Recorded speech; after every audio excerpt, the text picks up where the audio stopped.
नमस्ते and welcome to Shreem occult. आज इस वीडियो का टॉपिक होगा वास्तु के ऊपर। वास्तु एक बहुत ही इंपॉर्टेंट चीज़ है और आई फील कि एक ऐसी चीज़ है जो सबको करानी चाहिए। वास्तु कराना बहुत इम्पॉर्टेंट हो जाता है बिकॉज जिस घर पे आप रह रहे, जो आपका एनवायरनमेंट है अराउंड यू, वो शेप करता है आपके सबकॉन्शियस को और सबकॉन्शियस से फिर आपका कॉन्शियस माइंड अफेक्ट होगा। बहुत सारे लोग रेमेडीज़ करते हैं, चीज़ें करते हैं, बट देखते कि हमें ना उतना अच्छा रिजल्ट नहीं आया एंड देन हम डेफिनेटली फिर उन्हें रेकमेंड करते हैं टू चेक देयर वास्तु। जब वास्तु चेक किया जाता है तो वहाँ पर फॉल्ट निकल आता है और यही बहुत बड़ी वजह बनता है लोगों के लाइफ में प्रॉब्लम्स का। अगर आप भी चाहते हैं कि आपको ये इश्यूज़ ना आए तो आज इस वीडियो में हम पहले समझ लेंगे कि कैसे इश्यूज़ आ सकते हैं और आपको क्या करना चाहिए ताकि आप एटलीस्ट एक बेसिक लेवल के ऊपर इसे बैलेंस आउट कर पाए। सबसे पहले आप अपनी स्क्रीन के ऊपर देख पा रहे होंगे, मैंने कुछ डायरेक्शंस को नोट डाउन किया हुआ। इंडिया में बेसिकली हमारे जो घर होते हैं वो basically north facing, east facing, south या फिर वेस्ट, तो जो चार कार्डिनल डायरेक्शन हैं वहीं से निकल कर आ जाते हैं। जब यूएस, यूके ऐसी कंट्रीज़ में जाएं तो कहीं ना कहीं नॉर्थ वेस्ट फेसिंग होम भी हो सकते हैं, साउथ वेस्ट फेसिंग होम भी हो सकते हैं, तो फेसिंग बदल जाती है। बट इंडिया में मोस्टली हमें जो चार कार्डिनल डायरेक्शन है वही फेसिंग होम्स मिलते हैं। अब जब इसके ऊपर रिसर्च की गई, पाया गया, चेक किया गया, बहुत लोगों का डेटा जब लिया, इनमें से ये कौन से लोग थे जिन्हें पता नहीं था कि वास्तु क्या होता है या जिन्हें थोड़ा बहुत आइडिया था वास्तु का बट इन्होंने कभी वास्तु खुद करवाया नहीं, तो इनके घर का जब चेक किया गया, आइडिया लगाया, तो हमें कुछ डिटेल्स पता लगी। सबसे पहले चेक करते हैं नॉर्थ फेसिंग होम का। जिनके घर नॉर्थ फेसिंग थे, चेक करने पे क्या पता लगा? They had bad marriages. Marriage related इनको बहुत ज़्यादा इश्यूज आ रहे थे। जिनका थोड़ा बहुत वास्तु ठीक था उनको नॉर्मल मैरिटल इश्यूज आ रहे थे। जिनके वास्तु के भी प्रॉब्लम थे और नॉर्थ फेसिंग उनका घर था, उनको बहुत ज़्यादा मैरिज के इश्यूज आ रहे थे। तो ये नॉर्थ में चेक किया गया। सेम जब हम लोगों ने आइडिया लगाया कि इसे और आगे एक्सटेंड करते हैं और डायरेक्शंस में देखते हैं, तो जब चेक किया गया साउथ डायरेक्शन में, साउथ वालों को सबसे ज़्यादा चाइल्ड रिलेटेड इश्यूज़ आ रहे थे। अब इश्यूज़ कैसे आ रहे थे? चाइल्ड बर्थ का इश्यूज़ नहीं था, चाइल्ड के रिलेटेड इशू था। इशू कैसे थे? बच्चों से इनकी बन नहीं रही थी। प्रॉब्लम कैसा आ रहा था कि पेरेंट्स कुछ और करना चाह रहे थे, बच्चे कुछ और करना चाह रहे थे, या फिर जनरली जिसे हम इंडिया में कह देते हैं कि बच्चे इनके थोड़े से निकम्मे थे।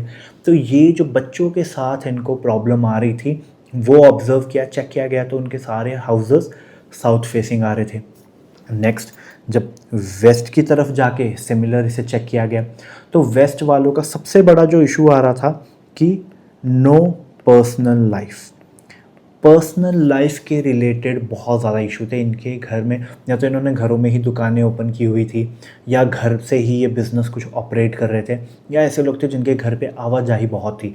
तो जिसकी वजह से जो पर्सनल लाइफ होती है, आपको जो आपका प्राइवेट टाइम चाहिए होता है, पर्सनल आवर चाहिए होता है, वो ऐसे लोगों को मिल नहीं पा रहा था। सेकेंड इशू क्या था? ऐसे लोग घर पे टिक के नहीं बैठ रहे थे। ये कोई ना कोई बहाना ढूंढ रहे थे। मतलब घर आते इनका होता था कि यार मैं क्यों घर आ गया, और फिर से बहाना ढूंढते थे कि कैसे मैं अपने घर से बाहर जाऊं। अनदर जो प्रॉब्लम ऑब्जर्व की वो थी कि कोर्ट केसेस के इश्यूज़ भी इन घरों में जो रह रहे थे, जिनका वेस्ट फेसिंग था, उनको ही सबसे ज़्यादा आ रहे थे।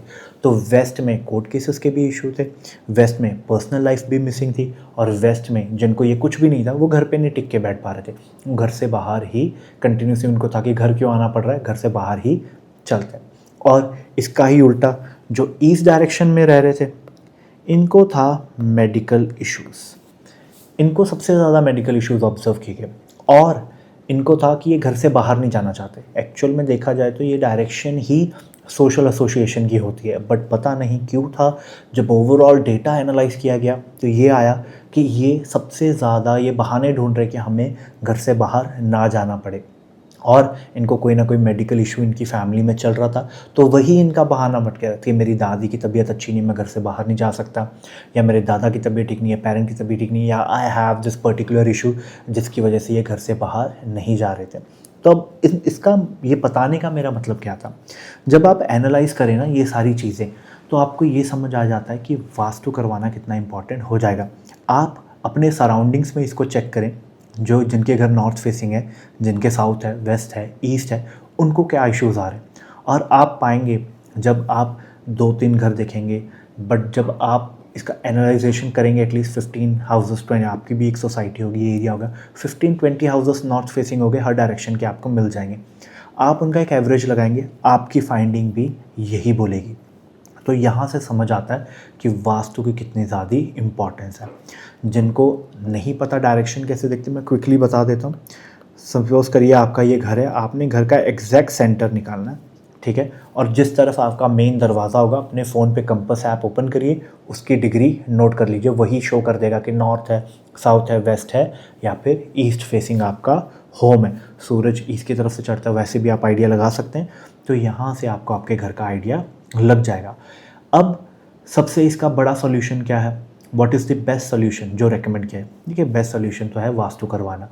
एक अच्छे वास्तु स्पेशलिस्ट के पास जाएं और एक चीज़ का ख्याल रखें, जो वास्तु होता है वो लॉन्गर ड्यूरेशन में होता है। सबसे पहले क्लाइंट का प्रॉब्लम अंडरस्टैंड किया जाता है, क्लाइंट का एस्ट्रो वास्तु किया जाता है, ठीक है।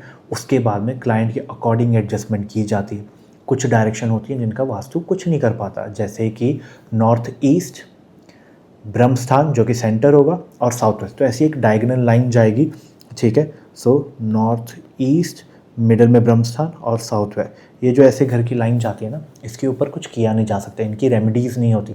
तो यहाँ पर अगर कुछ दोष आ जाएगा तो वो तोड़ना पड़ेगा, स्ट्रक्चर चेंज मांगेगा वो करने के लिए। इसके अलावा घर का और कहीं भी इशू हो, दैट इज़ ट्रीटेबल, उसका ट्रीटमेंट अवेलेबल है। सस्ती रेमेडीज़ होती हैं, इजी रेमेडीज़ होती हैं, और वास्तु अच्छे से हो जाता है। बात ये होती है कि कैसे करते हैं वास्तु स्पेशलिस्ट जो सही, ओरिजिनल, ऑथेंटिक है। पहले वो डायरेक्शंस लेंगे, आपको वास्तु बेसिक करवाएंगे, कलर चेंजिंग कराएंगे, एलिमेंटल बैलेंसिंग करवाएंगे, फिर वो वेट करेंगे, फिर आपको दोबारा उनके साथ कनेक्ट करना पड़ेगा आफ्टर 2 मंथ्स 3 मंथ्स, और फिर वो चेक करेंगे कि अब आपको क्या इफ़ेक्ट आया, क्या आपकी प्रॉब्लम सॉल्व हुई, क्या प्रॉब्लम आ रही है, अब ओवरऑल कंडीशन कैसी है। उसके अकॉर्डिंग फिर देवतास का ट्रीटमेंट होगा। 45 देवतास होते हैं, उनकी एनर्जी को बैलेंस करना बहुत ही ज़रूरी हो जाता है।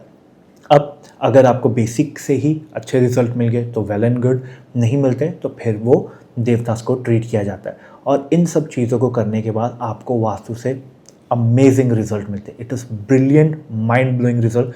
अगर कोई पर्सन अपनी एस्ट्रोलॉजी कंसल्टेशन करा ले और वास्तु करा ले तो नेक्स्ट लेवल ही काम हो जाता है। अब यहाँ पर जो इतना भी नहीं करा पा रहे तो वो क्या करें, एटलीस्ट कलर थीम के ऊपर वर्क कर लें। नॉर्थ डायरेक्शन की बात करेंगे तो यहाँ पर अपने घर का जो पूरा बेस है वो आप वाइट कर लें, पूरा घर वाइट कर लें।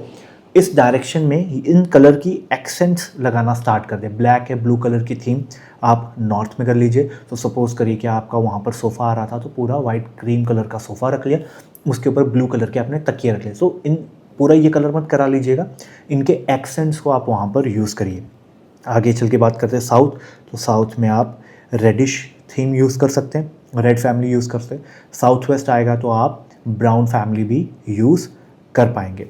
वेस्ट की तरफ की बात करेंगे तो यहाँ का कलर जो बेसिकली होगा वो आप ग्रे कलर यूज़ करिए, और ईस्ट की बात करेंगे तो ग्रीन कलर का आप यहाँ पर यूज़ करेंगे। तो पूरा घर का बेस वाइट हो गया। फिर उस डायरेक्शन के अकॉर्डिंग, जैसे कि आप मेरे पीछे देख पा रहे हैं, सो दिस इज़ साउथ, तो यहाँ पर पीछे जो पूरी वॉल है दैट इज़ वाइट, उसमें से रेड एक्सेंट्स यूज़ की गई हैं, ठीक है। तो आप इस वे से भी आप चल सकते हैं। पूरा वास्तु हो जाए तो वो उसका कोई मुकाबला नहीं है, that is next level thing. आपको एस्ट्रोलॉजी कंसल्टेशन लेके अपना ईयर का पता करा लेना चाहिए कि आपको क्या एक्सपेक्ट कर सकते हैं और आपको क्या एक्शन लेने, और साथ में आप अपना वास्तु करा लें।